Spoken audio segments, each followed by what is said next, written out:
नमस्कार, मी श्रावणी अंगवलकर वृत्तकोश या आपल्या यूट्यूब चॅनलमध्ये तुमचं मनापासून स्वागत करते. नवरात्र विशेष दिवस 5वा. शाहिरांच्या घरातून आलेला परखड वारसा, स्पष्ट वक्तपणा, स्वातंत्र्य आणि अन्यायाविरुद्ध आवाज असे निर्भीडपणे लेखन करणाऱ्या लेखिका. कवितेच्या ओळींमधून उमटला स्त्रीवादी हुंकार, कथांच्या पात्रातून जिवंत झाला संघर्षाचा ध्यास. आज जाणून घेऊया मराठीतील बंडखोर कवयित्री म्हणून ओळख असणाऱ्या मल्लिका अमर शेख. मल्लिका अमर शेख यांचा जीवन परिचय. मल्लिका अमर शेख यांचा जन्म 16 फेब्रुवारी 1957 रोजी झाला. संयुक्त महाराष्ट्राच्या चळवळीत पहाडी आवाजातील प्रखर पोवाड्यांनी प्रबोधन करणारे सुप्रसिद्ध शाहीर अमर शेख यांची मुलगी. त्यामुळे कुटुंबाकडून वारसा हक्काने मिळालेला परखड स्पष्ट वक्तपणा, विचारांचे स्वातंत्र्य आणि अन्यायाविरुद्ध आवाज उठवण्यासाठी केलेले लेखन त्यांच्या पुढील जीवनातील लेखनात दिसून येते. घरात पुरोगामी विचारसरणीचे वातावरण, त्यामुळे सतत शब्दांची, विचारांची आणि माणसांची वर्दळ असणाऱ्या घरात जीवन समृद्ध करणारे धडे मल्लिका अमर शेख यांना मिळाले. त्यामुळे शालेय जीवनापासून त्यांचा लेखन प्रवास सुरू झाला. या लेखन प्रवासात अनेक कथासंग्रह, कविता, एकांकिका, नाटक, चित्रपट संहिता अशा विविध वाङ्मय प्रकारात त्यांनी लेखन केले. वाळूचा प्रियकर, देह ऋतू, महानगर आणि माणूसपणाचं भिंग बदलल्यावर या संग्रहातील कविताही वैशिष्ट्यपूर्ण ठरल्या आहेत. पुढे जाऊन दलित पॅंथरचे संस्थापक प्रसिद्ध कवी नामदेव ढसाळ यांच्याशी प्रेमविवाह झाला. आपले विचार निर्भीडपणे मांडणाऱ्या कवयित्री मल्लिका अमर शेख यांची सामाजिक भूमिका आणि लेखनाचा दृष्टिकोन पाहूयात. मल्लिका अमर शेख यांनी अभिव्यक्तीच्या स्वातंत्र्याच्या दृष्टिकोनातून सेन्सर संस्थेबद्दल तक्रार केली होती.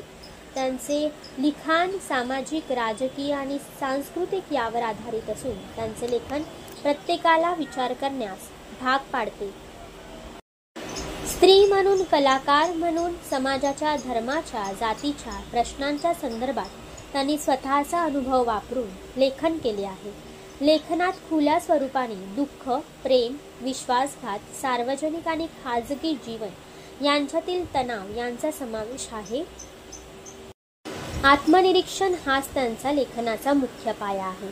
सामाजिक आणि राजकीय पार्श्वभूमी म्हणजे कम्युनिस्ट, समाजवादी, दलित चळवळीचा प्रभाव, मुंबईतील सांस्कृतिक जागा, कवी, साहित्यिक मंडळी आणि जगातील असमानता, लैंगिक असमानता इत्यादी विषय त्यांच्या लेखनात दिसतात. स्त्रीच्या शरीर स्वातंत्र्य व अस्तित्वाच्या शोधाचा प्रश्न त्यांनी साहित्याच्या केंद्रस्थानी आणला. त्यांचे लेखन फक्त वैयक्तिक नाही तर सामाजिक दस्तऐवज आहे.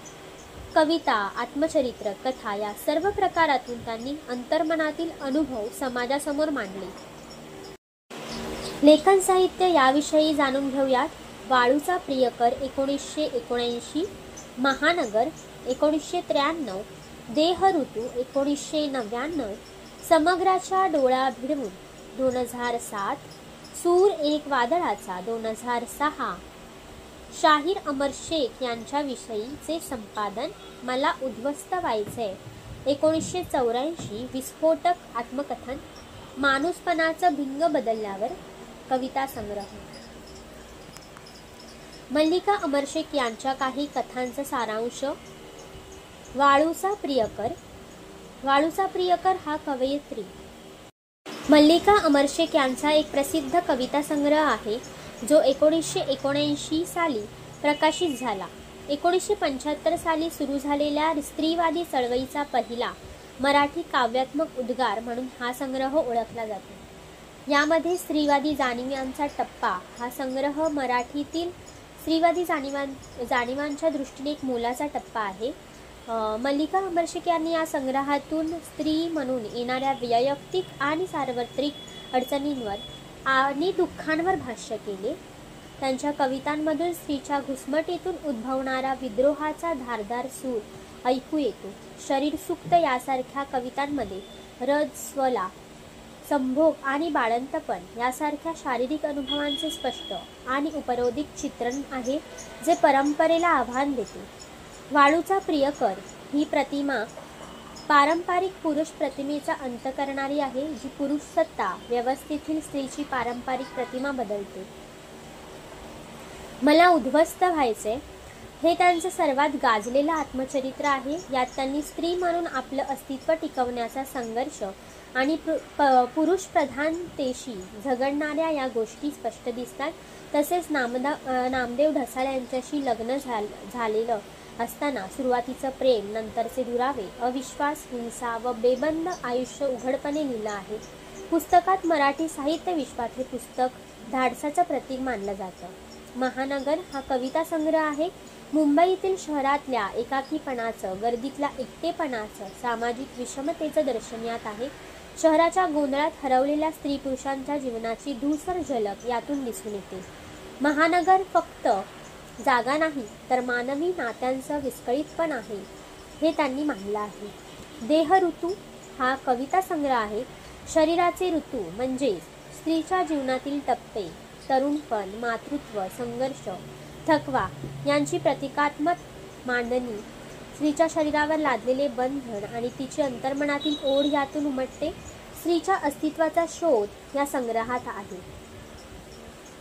एक होता उंदीर ही कथा प्रतिकात्मक कथा आहे. यात उंदीर म्हणजे सामान्य माणसाचं जीवन, समाजातील दडपशाही, भीती आणि जगण्यासाठीची झुंज यातून दिसून येते. लहान प्राणी उंदीर कसा सतत पळतो, लपतो, तसंच सामान्य माणूसही मोठ्या व्यवस्थेविरुद्ध असहाय्य होतो, असे यात दिसून येते. सूर एका वादळाचा चरित्रात्मक लेखन हे त्यांच्या वडिलांचं, शाहीर अमरशेख यांचं चरित्र आहे. यात एका लोकशाहिराचं, कामगार चळवळीशी जोडलेल्या व्यक्तींचं आणि विचारांच्या वादळात वाढलेल्या जीवनाचं चित्रण आहे. वडिलांमुळे त्यांना सामाजिक भान, विचारांची ताकद आणि संघर्षाची जाण मिळाली, हे या पुस्तकातून दिसून येते. मल्लिका अमरशेख यांचे लेखन म्हणजेच स्त्रीचा आवाज, दलित चळवळीचे भान, सामाजिक न्यायाची जाणीव आणि अस्तित्ववादी विचारांचा सखोल शोध आहे. मल्लिका अमरशेख समाजाला नवा दृष्टिकोन देणाऱ्या प्रखर आणि प्रेरणादायी आवाज आहे. वैयक्तिक अनुभव, सामाजिक वास्तव या दोन्हीच्या धाग्यांनी मिळलेली लेखनी, स्त्री साहित्य, दलित चळवळ, सामाजिक भान, अस्तित्वाचा प्रश्न या विषयांचा संगम म्हणजेच मल्लिका अमरशेख यांचं लेखन. नवरात्रीची 5वी माळ. आजची ही नवरात्री विशेष मालिका आवडली असल्यास वृत्तकोश या आमच्या यूट्यूब चॅनलला शेअर, लाईक आणि कमेंट नक्की करा. आणि हो, सबस्क्राईब करायला विसरू नका.